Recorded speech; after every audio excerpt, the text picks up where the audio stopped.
Quand on aborde la gastronomie, tout est pluralité. Dans une recette, plusieurs ingrédients. Pour les achats, plusieurs commerçants. Dans l'assiette, plusieurs aliments. Alors oui, j'ai voulu définir ce podcast Passion sans modération comme une rencontre entre plusieurs personnalités de la sphère food. Une vraie tablée souriante grâce à laquelle vous passerez, je l'espère, un très bon moment. Le dénominateur commun, ce sont des convictions et une passion dévorante de mes invités pour le métier qu'ils incarnent sans modération. J'anime, ils s'expriment, elles racontent, vous écoutez et nous partageons une table, ensemble. Au menu de l'émission, une conversation 3 étoiles, des interviews aux petits oignons, des confidences épicées. Oui, un podcast vitaminé comme moi. Mais qui suis-je ? Qui est donc derrière le micro ? Je m'appelle Virginie Legrand, je suis chef à domicile depuis 8 ans et je foisonne de créations nouvelles et audacieuses. Et si, aujourd'hui, ensemble, on laissait caraméliser des cuillères entières d'énergie positive ? Allez, venez avec moi dans les coulisses de la foodosphère, on va se régaler ensemble. Dans les métiers liés à la gastronomie, le savoir-faire est la pierre angulaire de l'engagement, de l'expérience client et de la renommée d'une marque. Ce matin, dans l'épisode 19, je reçois 4 invités dont la personnalité inspire et enclenche de très belles collaborations riches de sens. Bonjour et bienvenue à vous 4. Bonjour Florence Delahaut, ambassadrice très engagée dans la maison Palmer & Co, fondée en 1947 autour du champagne. Bonjour. Lauriane Krief, directrice du village gastronomique à Dijon. Bonjour Lauriane. Bonjour Virginie. Marie-Pascale Carpenet, responsable de la communication et du marketing au sein de la manufacture porcelaine Carpenet, fondée en 1963. Bonjour Marie-Pascale. Bonjour. Et Taj Amal Choudry, fondateur de Taj, une marque qui distribue des kits de plats indiens authentiques, sains et gourmands que vous pouvez préparer facilement à la maison. Bonjour. Bonjour à tous.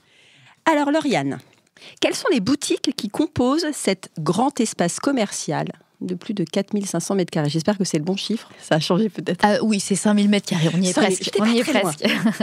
Alors, il y a 8 boutiques entièrement dédiées au métier de bouche et une librairie gourmande que tu as peut-être dû voir aussi, qui est une librairie, c'est sa 2e antenne après celle de Paris, qui est une librairie mythique entièrement dédiée à la gastronomie et à l'œnologie.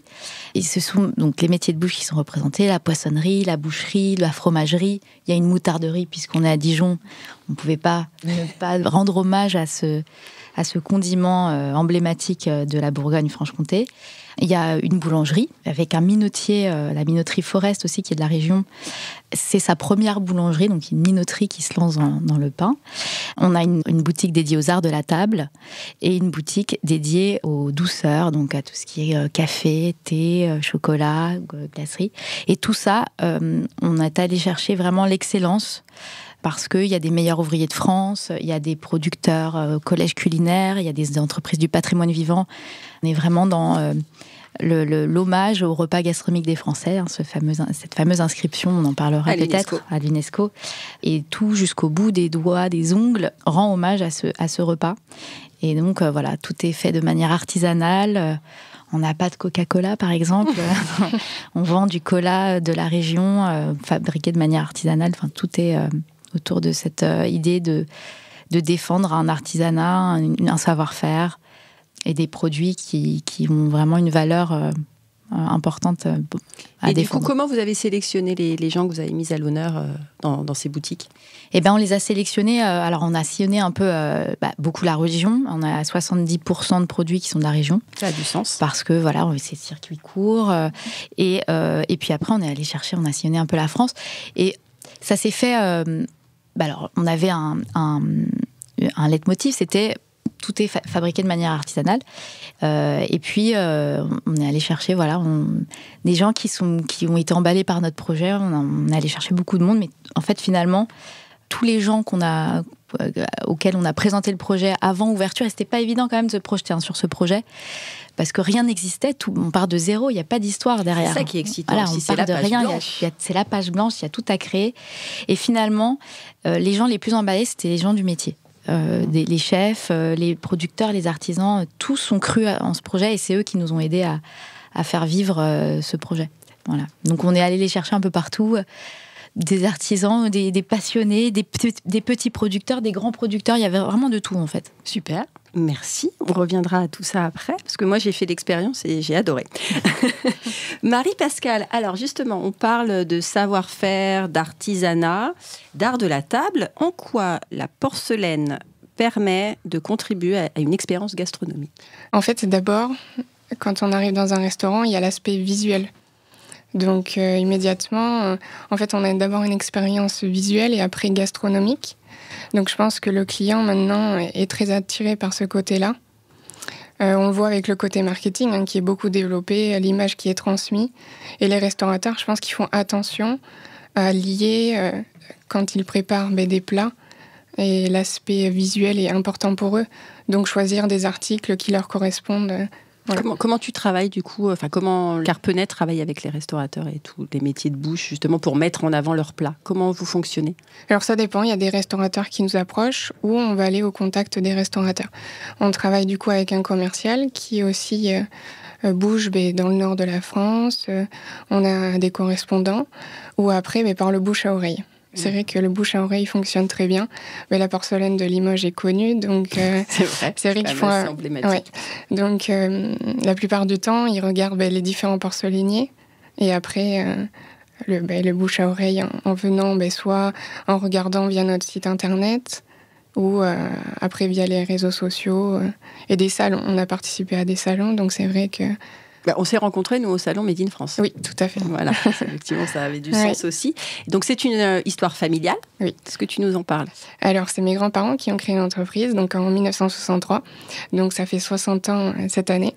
Oula! On a prévu un anniversaire ou pas? Alors, pas trop, mais il faudrait qu'on prépare quelque chose quand même, c'est important. Après, donc, c'est mon père qui a repris l'entreprise, donc ça reste toujours familial. Ma tante aussi qui est dans l'entreprise au côté administratif. Et depuis peu, donc avec mon cousin, on est rentré dans l'entreprise, donc ça fait moins de 2 ans. Donc lui est plutôt dans le côté ingénieur, donc dans la production, et moi plutôt dans le côté management administratif. Donc ça reste vraiment familial et on est heureux de continuer comme ça. C'est très bien. Oui. C'est très très bien. Du coup, c'est très authentique et puis vous tenez à cette marque avec le cœur. Oui, oui. Il y a combien de mètres carrés? Aujourd'hui, je suis très chiffre. De mètres carrés. Voilà, de mètres carrés dans l'usine. Comment ça? J'ai eu la chance de la visiter 200 mètres carrés, je dirais, oui. C'est quand même... Enfin, moi, je trouve ça grand, après. Parce qu'il y a plusieurs postes de travail. Dis-nous, donne-nous un petit peu la visualisation. La visualisation Mais on fait tout le temps... donc, on fait des visites de l'entreprise. Donc, en fait, ça fait comme un tour, un circuit. Donc, il y a le magasin, l'usine. Et après, donc, on commence par la première étape, on va dire. Bon, la première étape, c'est le modelage, mais qu'on ne montre pas parce que c'est une partie qui reste confidentielle, la création des moules. Donc, ce qu'on va montrer aux clients, donc, c'est le coulage.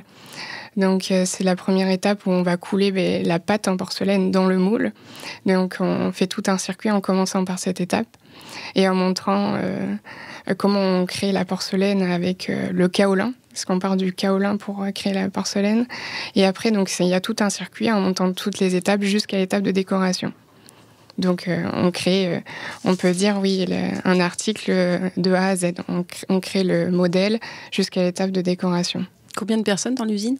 24 maintenant. Oui. On essaye d'embaucher, mais c'est pas si évident que ça de trouver, parce que c'est des métiers qui sont spécifiques.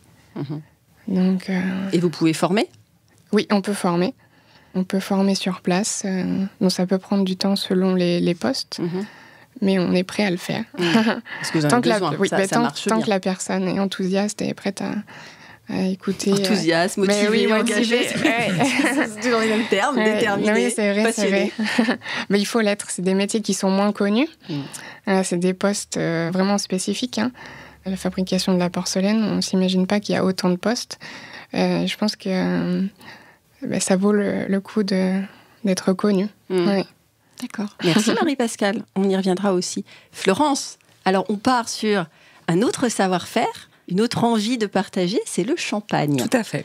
Alors du coup, quelles sont les étapes de vinification pour produire ce breuvage qu'on aime tant en France? Et cette effervescence. En fait, il y a 10 étapes principales pour constituer un champagne. Je dirais, à la base, il y a les 3 premières étapes qui sont des étapes classiques pour l'élaboration, la vinification d'un vin blanc, qui sont bien sûr les vendanges. Ça, tout part de là quand même. Ensuite, on pressure le vin. Il y a une première fermentation qui se fait pour transformer le sucre du raisin en alcool, en ajoutant évidemment les levures. Donc là, on est sur les 3 premières étapes d'un vin blanc non effervescent. Ensuite, la transformation va se faire puisqu'on va faire un premier assemblage des différents cépages de la Champagne. Il y en a 3 principaux qui sont le chardonnay, le pinot noir et le meunier. Donc après cet assemblage, on va mettre en bouteille. Donc on enlève de la cuve, on passe de la cuve à la bouteille, on fait un tirage et on va ajouter ce qu'on appelle une liqueur de tirage qui va avoir un petit peu de sucre et un peu de levure. Parce qu'en fait, on va faire une deuxième fermentation. C'est là qu'on arrive, on passe une étape différente. On va faire ce qu'on appelle une prise de mousse. Donc les bouteilles sont couchées sur latte. Le temps nécessaire. Elles sont fermées avec des capsules, comme des capsules de bière, des capsules qui sont métalliques, hermétiques, qu'on appelle des bidules. Voilà, je vous apprends des choses aujourd'hui. C'est simplement pour retenir en fait le gaz carbonique pendant la fermentation, parce que dans les caves, sinon, quand on mettait les bouchons en liège, vu la pression, les bouchons qui partaient un petit peu sans qu'on ait voulu. Donc ensuite, donc en fait, c'est ce gaz qui est là, qui va ensuite se dissoudre dans le vin et qui va créer ces fameuses bulles. Donc, une fois que cette deuxième fermentation est faite, on fait un élevage sur lit. Le lit, c'est les dépôts de ces levures, justement, qui vont donner justement une aromatique particulière, une complexité aromatique, qui vont donner également une rondeur, un peu plus de gras au vin. Donc, c'est des arômes un peu de brioche, de pain, c'est un peu des choses pâtissières comme ça. Donc, elles sont élevées élevage sur lit pendant le nombre de mois qu'on souhaite. Minimum pour faire un champagne, c'est 15 mois de vieillissement en cave. Nous, chez Palmer, c'est minimum 3 ans et demi, 4 ans. On en reparlera plus. Donc, ensuite, une fois qu'on a fini, on procède à l'opération, la 8e opération, qui est le remuage. C'est-à-dire qu'on va incliner petit à petit la bouteille pour que les lits, justement, tombent vers le goulot. On va ensuite, une fois que ce sera terminé, pouvoir procéder à la 9e étape qui est essentielle en Champagne. La plus importante, c'est le dégorgement. C'est le moment où on va passer de l'opération, on enlève ce bidule, cette capsule, et on va mettre le bouchon en liège. Donc en fait, une fois que les bouteilles sont bien à la verticale, on va tremper le bout de la bouteille dans une solution, une saumure glacée, pour qu'on puisse prendre, ce bouchon soit vraiment comprimé. On enlève la capsule, et ensuite, on récupère la bouteille. Il y a un petit écart, évidemment, qui sont liés à ces lits. Et donc, on va mettre ce qu'on appelle une liqueur d'expédition pour compenser ce manque d'alcool qui était lié à ces levures, à ces résidus de levure, pardon. Et donc, c'est là qu'on va donner le profil. Parce que c'est là qu'on va avoir soit un extra brut, un demi-sec, puisqu'on va rajouter une liqueur d'expédition qui est soit faite uniquement de vin, ou bien du vin plus un pourcentage de sucre. Donc c'est pour ça qu'un brut, par exemple, vous aurez entre 6 et 12 grammes de sucre par litre dans cette solution de vin. Mais avec ce même vin, on aurait pu mettre entre 3 et 6, on aurait eu un extra brut. Donc c'est vraiment à ce moment-là, on va donner le profil du champagne que l'on souhaite élaborer. Voilà les 10 étapes pour arriver à faire cette effervescence merveilleuse. Mais Florence, formidable. Et du coup, les différentes cuvées que vous proposez aux gourmets? Alors nous, on propose 8 cuvées principales. On a une brute réserve, comme je vous disais tout à l'heure, entre 6 et 12 grammes de sucre par litre. Alors aujourd'hui, en Champagne, on sucre beaucoup moins les champagnes. Donc nous, par exemple, sur le brut, on est à moins de 7 grammes de sucre par litre. Donc on est vraiment sur la tendance basse. Mais c'est vraiment une tendance en Champagne. Aujourd'hui, le goût des consommateurs un peu évolué par rapport à il y a quelques dizaines d'années. Donc on a une brute, on a un extra brut, on a un rosé Solera, je crois que tu connais particulièrement, Virginie. Les gens vont penser que je suis une alcoolique, mais pas du tout, je suis juste une gastronome. Ouais, une gastronome épicurienne. Et j'aime beaucoup ce vin. Voilà, donc c'est un rosé Solera, très, très bon. Voilà, qui est assez particulier. On a un nectar qui est un demi-sec, qui est plus un champagne de dessert. On a un blanc de blanc. On a un blanc de noir, qui est moins connu un petit peu. On a un vintage, donc, un millésimé qui est un grand terroir 2015. C'est le dernier millésime qu'on a sorti. Et on a une cuvée prestige qui s'appelle Amazon. Parce qu'on a la puissance et l'élégance d'une femme Amazon. Entre autres, voilà. Là, en termes de communication, c'est pas mal. Voilà, c'est une des interprétations. Mais voilà, Amazon, en fait, c'est une cuvée qu'on renouvelle tous les 6-7 ans, qui est en fait une triple. Cette année, celle qu'on a actuellement, c'est une triple millésimée, puisqu'on est 2009, 2010, 2012. Donc, c'est vraiment des cuvées particulières, prestigieuses, qu'on développe et qu'on change. Une fois que les millésimes est terminé, on change de millésime. Merci, Florence. Avec plaisir. Tajamal, on termine avec toi. Quel a été le déclic pour te lancer dans l'entrepreneuriat culinaire ? Je suis d'origine indienne et pakistanaise et mes parents ont tenu un restaurant quand j'étais petit. Donc, on a baigné en fait dans cette activité de restauration. Le moment en fait était venu de prendre l'envol, mais j'ai pas eu l'opportunité de continuer en fait avec les parents dans la restauration. Donc, je suis parti faire autre chose dans la logistique notamment. Mais l'idée était toujours là de pouvoir créer quelque chose dans l'entrepreneuriat et pourquoi pas dans la restauration, puisque c'est quelque chose que je connaissais bien. Et petit à petit, l'idée a mûri, mais c'était difficile aussi de pouvoir devenir entrepreneur une fois qu'on est dans le salariat, avec plein de charges sur le dos, et c'est très compliqué de repartir. Et ça fait peur. Tout à fait. C'est tout ces notions d'être responsable, de pouvoir avancer tranquillement, qui a retardé en fait les chiens. Donc, je travaillais dans différentes entreprises et à partir d'un certain temps, en fait, je ramenais ma gamelle. Donc, la cuisine indienne, ça sent bon, c'est coloré. Et du coup, en fait, mes collègues m'ont questionné dessus, m'ont demandé des astuces et tout ça pour pouvoir soit cuisiner ou acheter les nécessaires pour pouvoir cuisiner. Et c'est à partir de là, en fait, que l'idée petit à petit est venue de pouvoir créer quelque chose qui aiderait, en fait, à cuisiner indien facilement à la maison et donner l'accessibilité aux épices, notamment à la recette. Et voilà, c'est pour ça qu'on est arrivé sur cette idée-là de créer un kit culinaire. Alors, dis-nous ton kit, parce que là, j'ai apporté, parce que j'ai eu la chance de goûter. Alors, effectivement, c'est très parfumé, c'est très bon. Et dans le kit, en fait, il y a la fiche recette, voilà, avec le pas à pas. Et surtout, ce que j'ai adoré, c'est une petite fiche avec les bienfaits des épices. Tout à fait. Voilà. Et ça, je te l'ai dit parce que je t'ai fait le retour, parce que j'ai trouvé que c'était très, très bien. Dis-nous de quoi est composé. Là, par exemple, tu nous as apporté des kits. Donne-nous faim. L'enregistrement est à 10h20, mais on a déjà faim.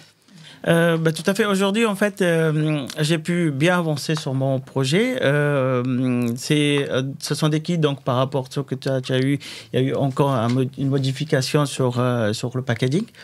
La gamme était constituée à l'époque de 5 références. Aujourd'hui, donc, on est à 8. Super. En rajoutant, en fait, les plats déjà qui étaient des plats authentiques, qu'on connaît très bien en France, avec l'ensemble des restaurants qui font la promotion de la cuisine indienne, donc notamment le butter chicken, le shahi korma, le biryani et le tikka masala. Et le dal. Et voilà, donc j'allais venir de la deuxième gamme le dal était déjà à l'intérieur de la gamme parmi les 5 qui étaient là. Et du coup, j'ai rajouté en fait toute la partie légumineuse qui fait la gastronomie indienne avec beaucoup de plats végétariens. Donc j'ai rajouté 3 autres références avec des pois chiches masala. Des haricots rouges, donc avec un plat cachemiri, et aussi en fait un dal makhni qui est le même concept que le butter chicken, mais avec un mélange d'épices, de légumineuses en fait, des lentilles corail et des haricots. Voilà, donc on est arrivé à faire une gamme assez complète entre le plat végétarien et non végétarien pour proposer une gamme gourmet, sain et naturel à préparer facilement à la maison. Ça donne déjà très faim. Non, je suis la seule à avoir envie de goûter ça. Pas du tout. Et envie d'essayer. Je pense qu'on va tous les garder. Alors, j'ai une question d'un coup qui me vient. Comment on fait pour associer le champagne aux épices, Florence ? Alors là, c'est la petite question subsidiaire. Alors, c'est compliqué. Non. Enfin, c'est compliqué, oui. Après, en fait, c'est toujours cette question d'accord qu'il faut trouver. Donc, il faut un petit peu travailler. Je pense que c'est comme vous qui créez vos plats. Il faut un petit peu tester.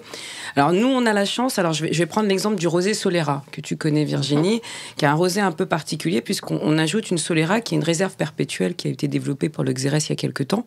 Et nous, on a 3 Solera chez Palmer, dont 2 qui ont plus de 40 ans. Et pour ce rosé Solera, en fait, on a mis une réserve perpétuelle dans une cuve. On a un vin rouge. Tous les ans, on va soutirer une petite partie du vin et mettre ceux de l'année. Et on dit qu'en fait, cette réserve perpétuelle, on dit que les vieux éduquent les jeunes et les jeunes nourrissent les vieux. Donc, l'intérêt, c'est que ça va apporter une complexité aromatique. Pourquoi je parle de ça ? Parce que sur ce rosé Solera, grâce à cet ajout de 8 à 10% de Solera, on va avoir un deuxième univers dans notre rosé qui est l'univers des épices douces, vanille, cannelle. Et donc, en fait, on a d'un côté le petit côté fruits frais, du rosé, groseille, framboise, fraise des bois. Et de l'autre côté, on a cet univers des épices douces. Et c'est ça qui est intéressant dans les plats, c'est qu'en fonction de ce qu'on va mettre, l'accord qu'on va faire ensuite en termes de mets, ça va éveiller, ça va réveiller les arômes du plat. Et moi, par exemple, sur notre rosé Solera, on peut associer des épices douces, des plats qui vont avoir justement ces épices, et ça va justement sublimer les deux, parce qu'on va être sur un équilibre.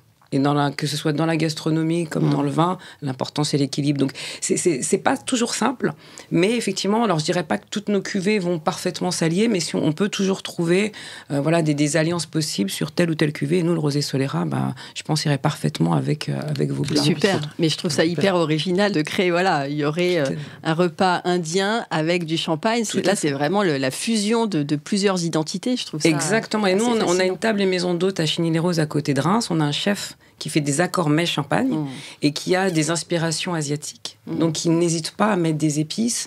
Et voilà, on peut mettre un tagine, par exemple, pourrait aussi aller dessus parce que ça mettrait le côté sucré-salé, alors que nous, on a épices. Donc, non, on peut s'amuser. Mais c'est ça en fait, qui est génial. Du coup, très bonne transition. On s'amuse. On s'amuse aussi, du coup, au village gastronomique avec cette fameuse cuisine expérientielle. Ah non, mais j'adore les transitions qui sont faciles. Du coup, c'est facile. Quelle est justement l'ambition de cette cuisine ? Alors, la cuisine expérientielle, c'est un lieu hybride qui fait 700 mètres carrés. Très bien, encore un chiffre. Merci. Avec un rooftop, avec une cuisine complètement ouverte sur la salle. Et en fait, c'est un lieu qui permet, c'est un peu le poumon de la cité, le poumon animateur.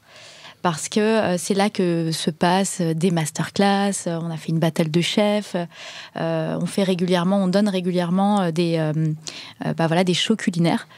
Et voilà, elle permet de faire vivre la gastronomie à travers des représentations un peu spectacles. Et donc, alors c'est à la fois pour le grand public, parce qu'on fait régulièrement, là on a fait dernièrement justement pour les 1 an, on a fait venir toute une ribambelle de chefs. Alors, on avait Joy Astrid Poinceau qui nous a fait une masterclass œufs en meurette. C'est la championne du monde des œufs en meurette. On a eu un chef local, Jean-Alain Poitvin, qui a réinventé un peu des recettes autour des escargots de Bourgogne, autour de tous les mets emblématiques de la région. Et donc ça, c'est gratuit. Donc, on les fait gratuitement. Donc, on s'inscrit, c'est gratuit. C'est vraiment pour ça, je savais partager. On les fait gratuitement très régulièrement. Et puis après, il y a aussi des masterclass ou des événements qui sont organisés dans le privé, donc pour des entreprises qui louent cette cuisine. Et donc, c'est à la fois un lieu d'événement privé, mais aussi public. Et puis, le week-end, cette cuisine, elle se transforme en restaurant, puisque ça devient la cantine du village gastronomique où on peut déguster tous les plats sont préparés. Donc c'est ça qui a changé par rapport à l'année dernière. Elle a évolué puisqu'en fait l'année dernière elle n'était pas complètement ouverte, la cuisine expérientielle. C'était un peu la dernière de la classe au niveau des travaux parce que ça a été déjà compliqué d'ouvrir tout en même temps, mais elle avait encore quelques petits ajustements à faire, des livraisons qui n'étaient pas arrivées. Voilà, donc elle s'est complètement ouverte à partir au mois de juillet. Et donc, aujourd'hui, voilà, le week-end, elle devient un restaurant. On prépare, tous les produits sont sourcés dans le village gastronomique, donc la viande, le poisson. Elle permet aussi de valoriser des produits qui sont en fin de vie. S'il y a un poisson, le poissonnier va dire attention, là il n'a pas été vendu, il est encore bon, on le prépare. Donc ça permet aussi d'avoir un écosystème comme ça où on jette rien. Ça, je pense que c'est dans l'air du temps aussi, de faire attention aux déchets et à pas trop jeter. Nous, c'était quand même un sacré sujet, ce sujet-là, parce qu'en ouvrant un lieu comme ça, on sait à quel point dans les commerces alimentaires on jette. Ça nous fait mal au cœur, franchement, de voir tous ces beaux produits aller à la poubelle. Et donc, il fallait aussi, c'est un outil qui permet la cuisine expérientielle. C'est une réflexion qu'il faut enclencher en permanence. Ouais. Et en fait, comme l'écosystème, vous voyez, la boulangerie, on se fournit à la boulangerie, on se fournit aux légumiers, on se fournit aux poissons. Enfin, la fait qu'il y ait des restaurants dans cette cité permet aussi de faire vivre en fait tout l'écosystème et de pas jeter. Et voilà. Et on a développé aussi le dimanche un brunch qui est devenu un peu incontournable à Dijon. On en est fiers parce que c'était un beau challenge et c'est le brunch de la cité. Il y a un buffet à volonté. Voilà. Alors Donne-nous 3 éléments de ce brunch-là. 3 éléments. Alors, il y a un plateau de fromage qui fait 2 mètres de long, qui est préparé fraîchement à la fromagerie le matin. Donc, en plus, c'est hyper beau parce que le matin, donc, ils le préparent et ils sont 2 à l'amener comme ça. Ils traversent les allées pour aller jusqu'à dans la cuisine le poser. Et puis, il y a tous les beaux fromages de la région. Il y a le dernier époisse au lait cru. Moi, c'est mon petit favori. Brillat Savarin. Voilà, il y a du Brillat Savarin. Enfin, il y a des beaux produits. Il y a des plats chauds qui sortent frais de minute, faits par les chefs. Ils font, par exemple, ils réinventent le poulet Gaston Gérard.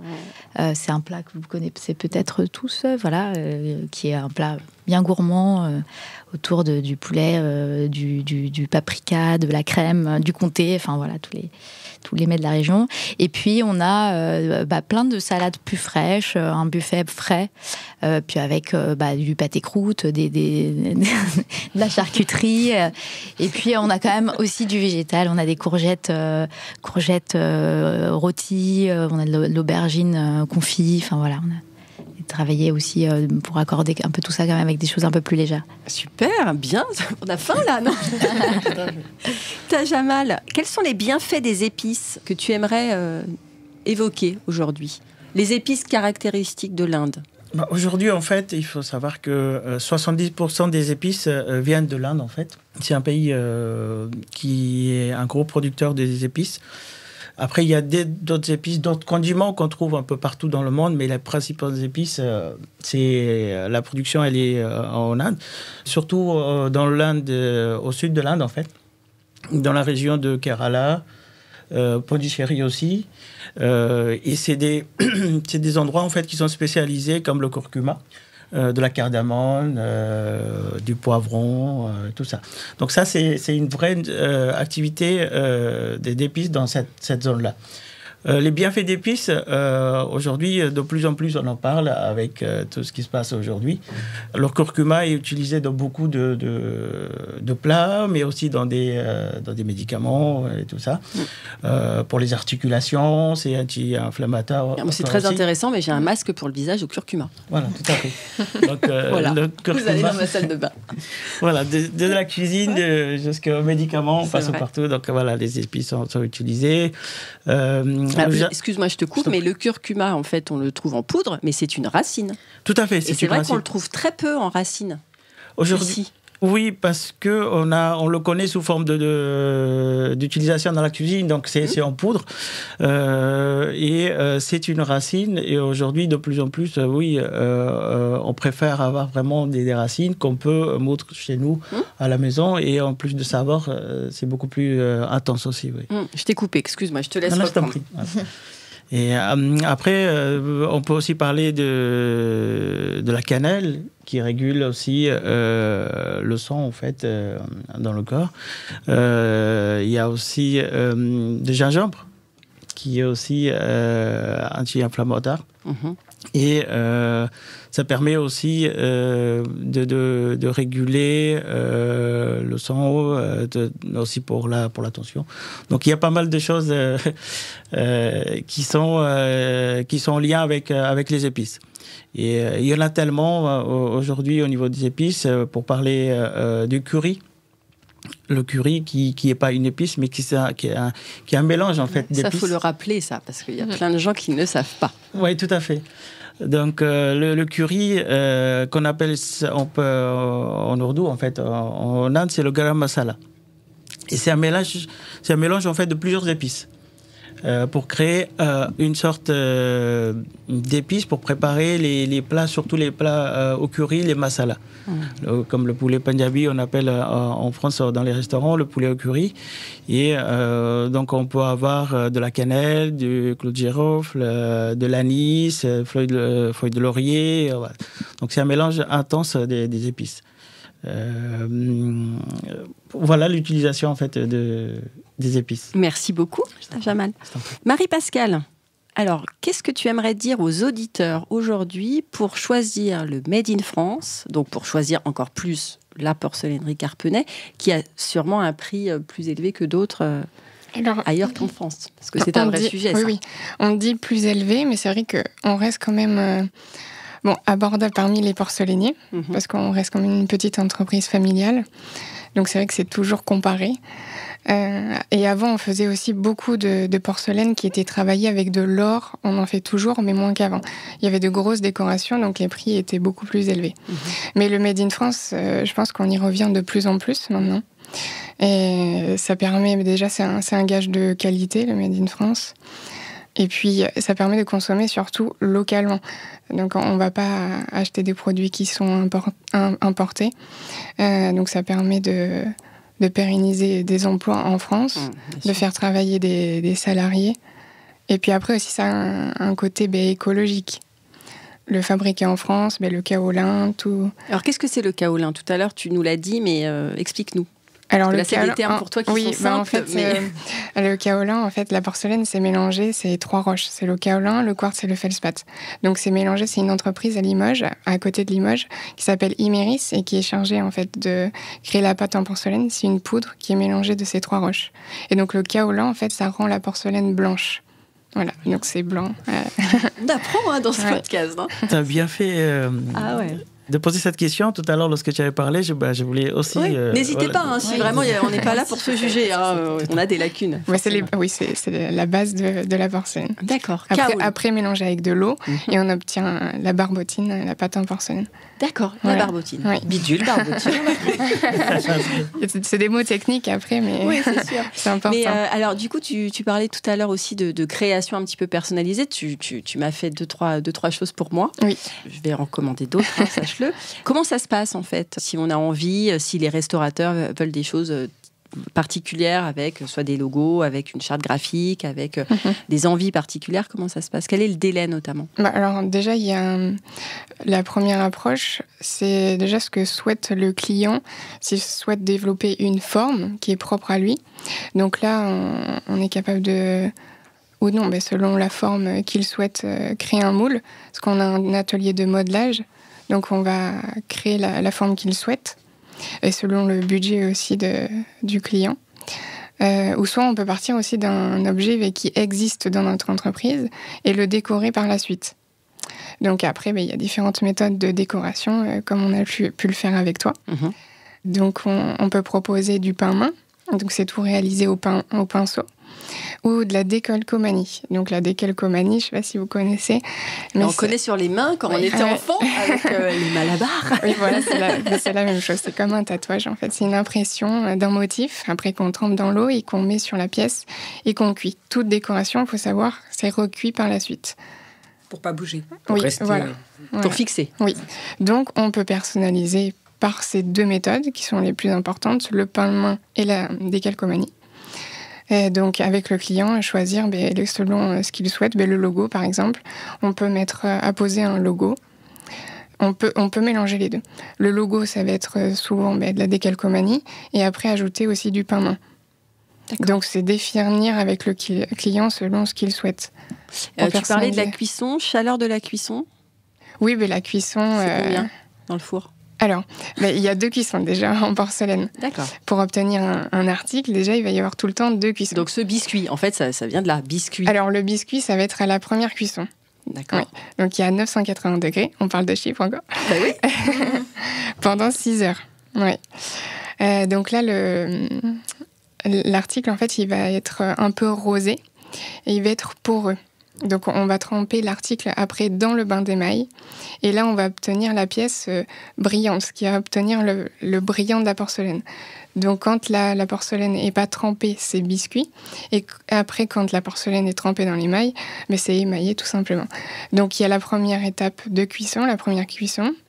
Après on émaille la pièce et après il y a une deuxième cuisson. Et là c'est la solidification de la pièce. Donc si elle a été émaillée dans le bain d'émail, elle va être brillante. Elle va ressortir brillante à la deuxième cuisson. Ou sinon, elle va ressortir mate, donc en biscuit. Voilà. Donc, on dit tout le temps biscuit pour l'effet mat. Ok. Voilà, merci Marie-Pascale. Vous avez vu ça ? Formidable. Florence. Oui. Alors, tu nous as bien donné envie, là, tout à l'heure, de goûter tes vins. Où on peut vous trouver ? Quels sont vos canaux de distribution ? Alors, nous, nos principaux canaux de distribution, c'est le CHR, Café Hôtel Restaurant, et les cavistes. Donc, on est vraiment distribué par ces canaux. Alors, on a en 2020, alors juste avant que tout le monde se révolutionne, on avait déjà le projet de créer une boutique en ligne parce que justement, on ne nous trouvait pas facilement. Et donc, on a également, en avril 2020, mis en place une boutique en ligne qui nous permet justement de pouvoir proposer nos différentes cuvées aux particuliers. Puisque c'est vrai qu'on c'est pas toujours évident d'aller dans... Alors, on est plutôt en plus en restauration haut de gamme, bistronomie, et tous les cavistes, et quelques cavistes seulement, donc c'était pas toujours simple. Sachant qu'on est beaucoup, nous, à l'international. Donc, en gros, on est entre 70 et 80% à l'export. Donc, c'était encore encore un petit peu plus confidentiel. Donc, grâce à cette boutique en ligne, on peut à chaque moment trouver Palmer & Co. Tu peux nous donner la fourchette de prix ? Alors, la fourchette... transparente, grosso modo. Par exemple, mon rosé Solera. Alors, ton rosé Solera, qui est un rosé. Prends ton temps. Tu as le droit aussi d'avoir... Alors, non, tout simplement parce que moi, je ne connais pas les prix. Moi, je travaille beaucoup sur les prix entreprises et CHR. Et là, je vais vous donner les prix grand public. Ah bah oui, parce que ceux qui nous écoutent, c'est grand public. Donc, en gros, alors, comme je vous disais tout à l'heure, nous, sur chacune de nos cuvées, on est minimum 3 ans et demi, 4 ans de vieillissement. C'est 15 mois qui est demandé pour un champagne. Donc, forcément, ça se valorise aussi. Mais on a des prix qui restent complètement abordables parce que nous, on n'est pas une maison familiale directement, mais on est une petite structure. Et en fait, on essaie de limiter... Mais te justifie pas en termes de prix. On arrive à se dire... Complètement. Parce qu'on est tous à se dire... Oui, alors les prix, on justifie, on culpabilise. Non, moi, je justifie pas. C'est simplement pour montrer le positionnement. Ouais. Parce qu'en fait, on a vraiment un positionnement haut de gamme au niveau qualitatif, avec un prix complètement abordable. Et c'est ça parfois qui est compliqué à avoir. Par exemple, sur notre brut réserve, on va être en prix grand public à 37 €. Donc pour 4 ans de vieillissement, c'est pour ça que je voulais mettre le comparatif. Sur ton rosé Solera, on est à 40, on est autour de 48 €. Voilà. Il est vraiment. Voilà, donc il est vraiment atypique. Il est vraiment parfait. Et ça, c'est le type aussi de vin. Enfin, je veux dire, on est tous fans de gastronomie. On mange quand on reçoit. Bien sûr. On a envie d'avoir un bon vin, d'offrir à nos convives. Tout à fait. Voilà. Et on a surtout envie de montrer, je pense, de plus en plus quelque chose de nouveau. C'est comme le patrimoine de surprendre. Voilà, on revient dans des comportements qu'on avait avant, où qualitativement, on a envie de se dire, tiens, on est à table, j'ai des amis qui viennent, je vais leur faire goûter un petit truc, une petite pépite, un petit truc que j'ai découvert et qui connaissent pas. Voilà, susciter la curiosité. Après, donc blanc de noir, là, on va être autour des 59 €. Donc voilà, mais après, c'est les types de vins qu'on retrouve, mais on reste en tout cas vraiment. L'idée pour nous, c'est pas de faire des marges, c'est simplement de pouvoir investir. Après, on a une grande cuverie, voilà, mais de pouvoir surtout laisser abordable des champagnes qualitatifs de ce type. Merci beaucoup. Voilà. Lauriane, quelle est la philosophie de vie que cherche à transmettre le village ? Ton village, c'est ton village. Alors, écoute, la transition est toute faite parce que je vais reprendre ce qu'on dit les invités. J'adore.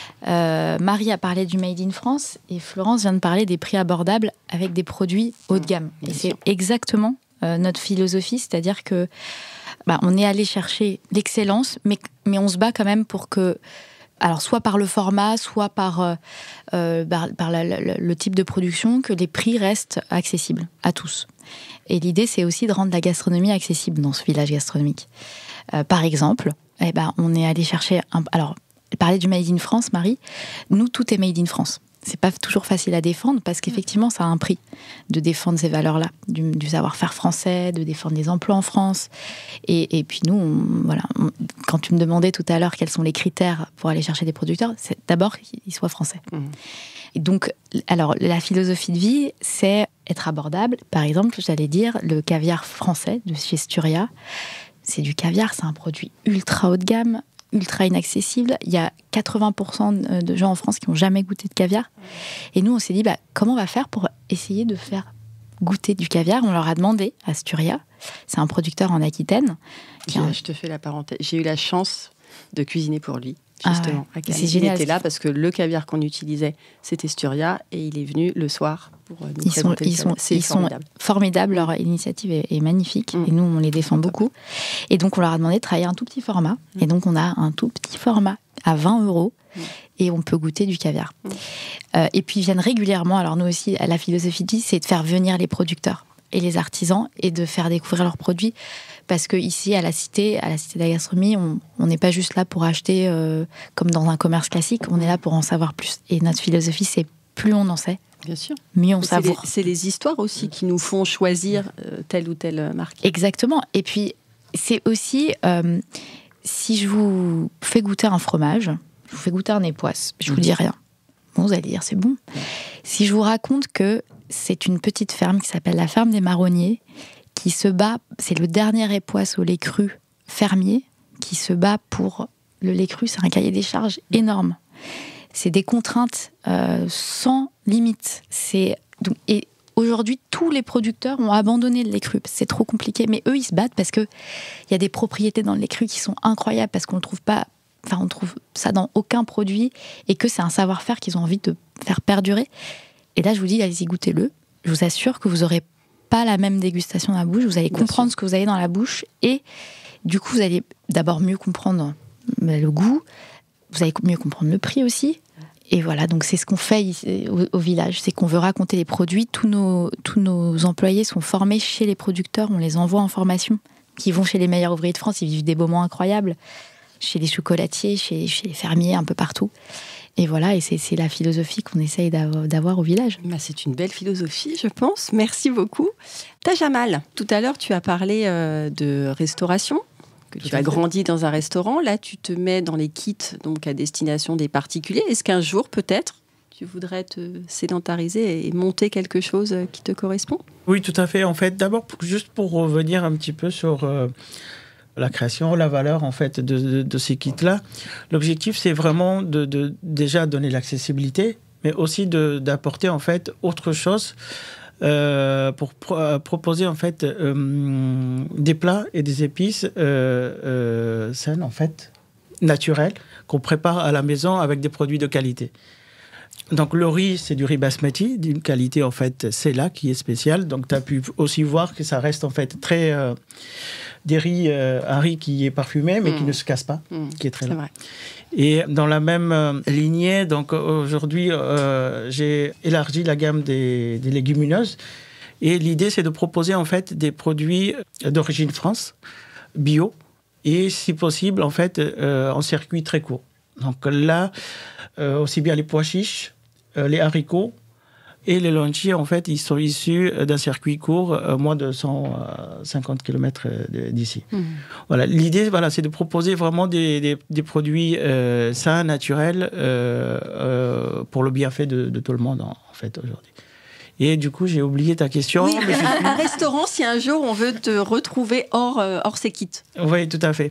En parallèle, je suis aussi en train de travailler sur une marque en fait qui sera partage, mais Chairana, de développer en fait des plats préparés en cuisine centrale qu'on va commercialiser en fait soit en livraison.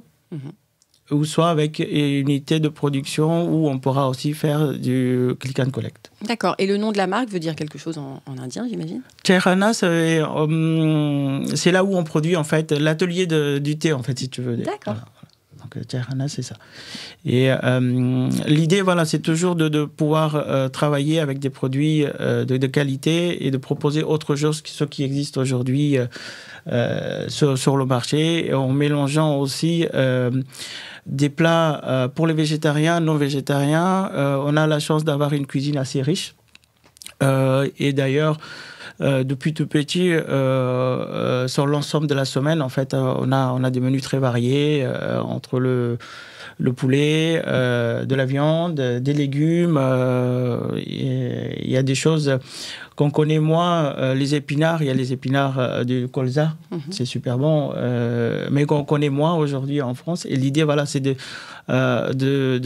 petit à petit arriver vers ces plats qu'on connaît moins, en fait. Voilà. Super, la transmission. Voilà, exactement. En fait, en permanence. Ok. Alors, la première partie se termine. Et vous ne savez pas ce qui se passe dans la deuxième. Pas encore. Donc il y a des petites questions que je ne vous ai pas envoyées. D'accord. Cette fois-ci. D'accord. Alors j'aimerais que chacun me réponde aux questions que je vais vous poser. Quelle est l'herbe aromatique dont vous ne pouvez pas vous passer? Moi, le coriandre. Alors on dit le ou la? C'est là. La coriandre. Parce que moi aussi j'entends. On dit la coriandre. La coriandre. Parce que j'ai entendu le coriandre, mais du coup ça me perturbe. Donc là, tu nous confirmes? Je confirme, c'est la coriandre fraîche ou sec. Nous, on l'utilise en poudre. beaucoup, voilà, en poudre, oui. D'accord. Okay. Moi, c'est le persil. D'accord. Alors, plat ou frisé? Alors, j'aime bien le côté, le frisé pour le côté déco, oui, quand on met, voilà. Oui. Mais au niveau des aromatiques, enfin de l'aromatique, je préfère le plat quand je cuisine, voilà, quand on fait chauffer. Taboulé, par exemple. Voilà, exactement. Okay. Mettons, j'en mets partout. Hein. Si je fais des tomates avec des œufs à côté à la provençale, il y a beaucoup de persil. Donc... Ok. La coriandre aussi. Okay. On l'utilise partout. Dans les chutneys, dans les sauces et dans les deux qualités, que ce soit fraîche ou en poudre. Parce que c'est vrai que la coriandre, moi j'en cuisine beaucoup et c'est très clivant. Ouais. C'est-à-dire que moi je suis obligée de dire qu'il y a de la coriandre ou pas parce qu'il y a des clients qui me disent on déteste la coriandre, ce côté un peu savon. Alors que finalement, c'est l'exotisme super. Par excellence. Quoi. Exactement, tout à fait. C'est assez réhabilitons fort. La coriandre. Voilà. Après, c'est culturel, je pense aussi, de ce que tu as goûté dans ton enfance. C'est vrai. Moi, j'avais une grand-mère qui mettait de la coriandre partout, donc forcément, ça reste. C'est de rester mon goût un peu madeleine. J'adore. Ouais. Tu sais que c'est une question, ça, après. Ah ouais. Mince. Merci, Lauriane. Et Marie-Pascale? Moi, j'aime beaucoup la coriandre aussi. Non, mais je vais en dire un autre. Non, mais j'aime bien les herbes de Provence. D'accord. Oui. Avec des courgettes, j'aime bien aussi en mettre la ricotta. Voilà, très bien, très bien. On sent qu'on est des gros gourmands quand même. Hein. Alors, ce qu'il y a toujours dans votre réfrigérateur, me dites pas la coriandre. Une bouteille de champagne. J'adore. Du fromage. Ok. Beaucoup de fromage. Beaucoup. Et beaucoup de bouteilles. Beaucoup de fromage aussi. Un peu de tout, surtout des légumes en fait. Des choux-fleurs, des courgettes, voilà. Donc le frais par excellence. Alors, le fromage aussi, mais je vais dire maintenant le lait d'amande. C'est vrai que le lait végétal, maintenant j'en utilise beaucoup plus, donc j'en ai toujours. D'accord.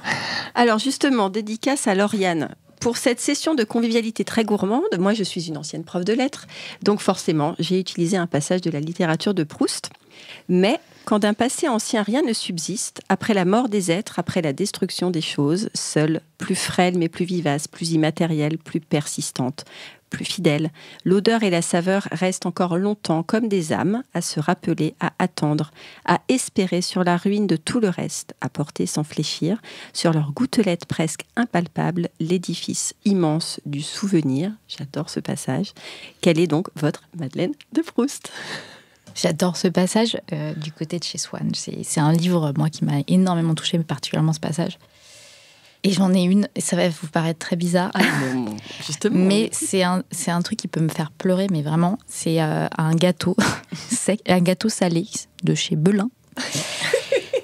C'est un petit triangle.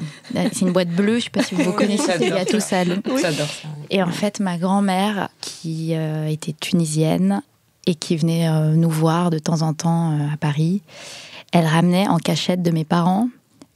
Mon père est médecin, donc on n'avait rien le droit de manger de salé, de bonbons, etc. D'industriel. Ouais. Et donc elle ramenait dans sa valise verte ces gâteaux salés. Et c'est pas Triangolini? Si, c'est ça. C'est ça, voilà, des Triangolini, là, des triangles.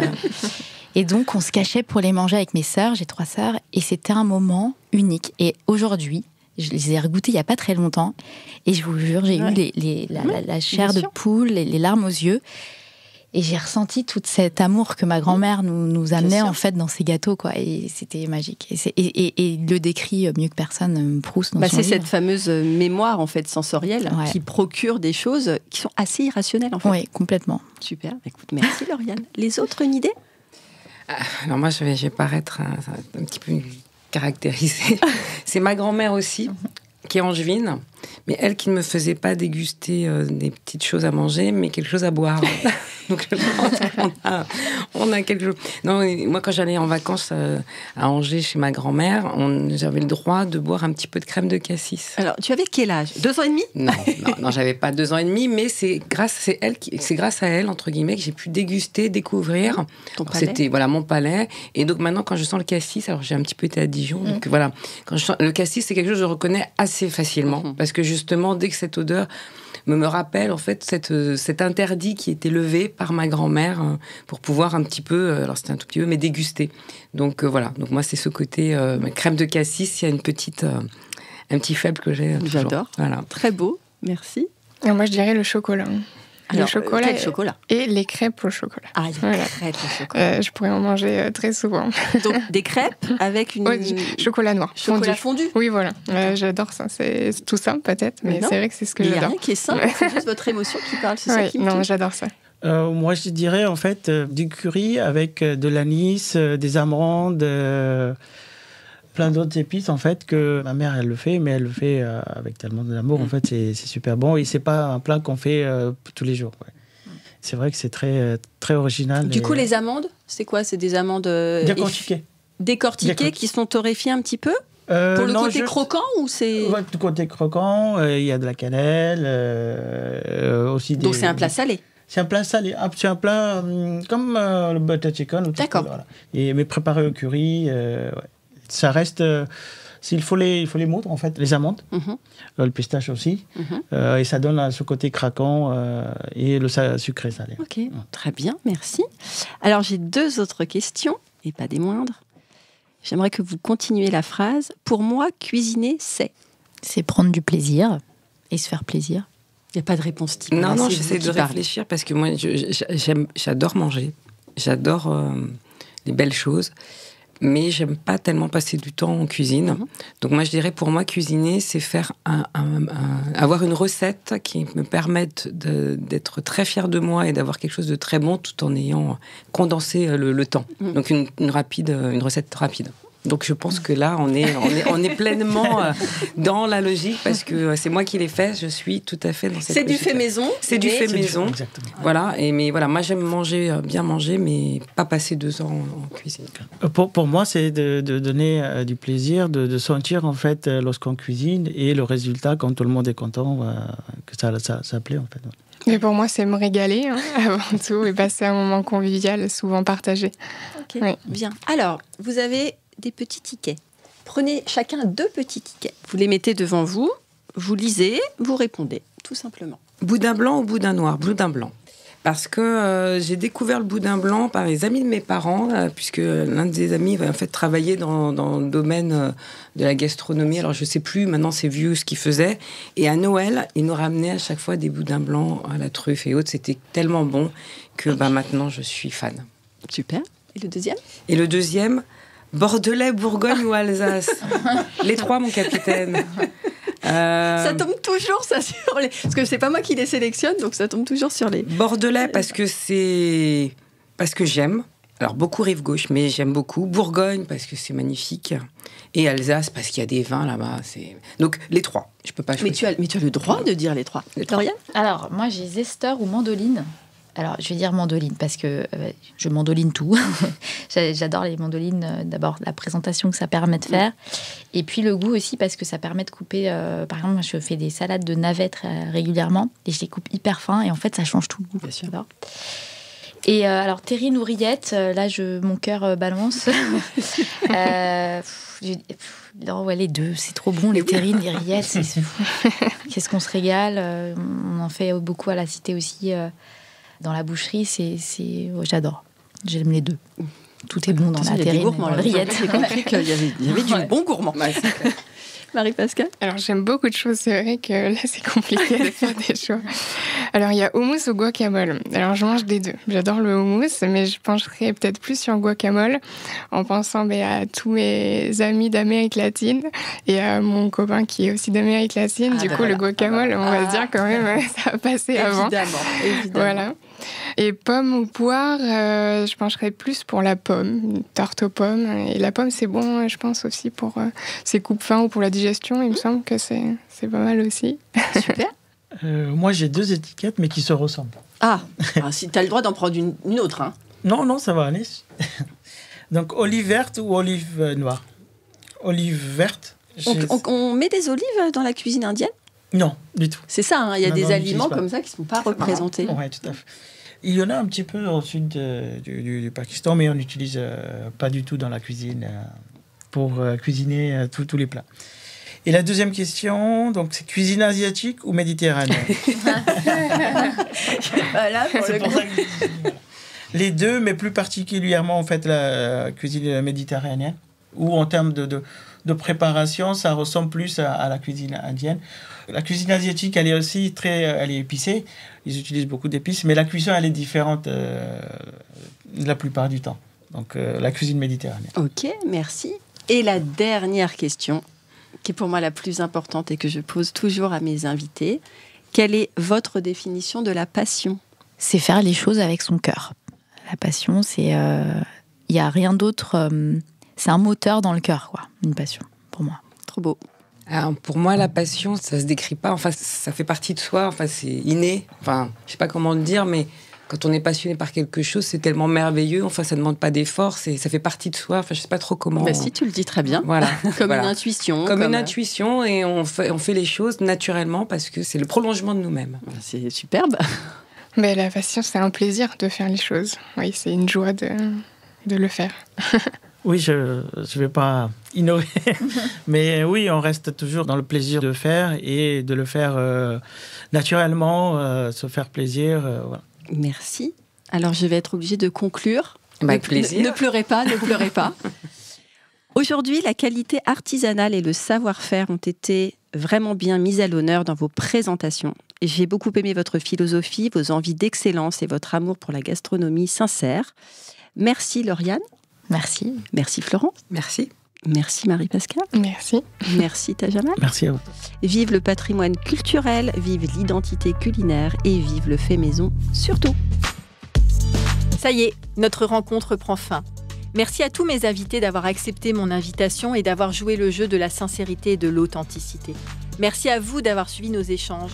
J'espère que ce podcast, Passion sans modération, a nourri votre curiosité et qu'il vous a donné faim. J'ai aimé, en effet, mettre en lumière toutes les personnalités qui contribuent à faire de l'alimentation et de la gastronomie une pierre angulaire de notre beau pays et de notre art de vivre. Alors, on se donne rendez-vous au prochain épisode ? Pour prolonger l'expérience gourmande, retrouvez moi et mon univers sur mon site communique-passion.fr. Créons-nous prochainement un rendez-vous dans votre cuisine pour un menu qui nous ressemble à l'occasion d'un événement qui vous rassemble. Vive le fait maison et vive la passion!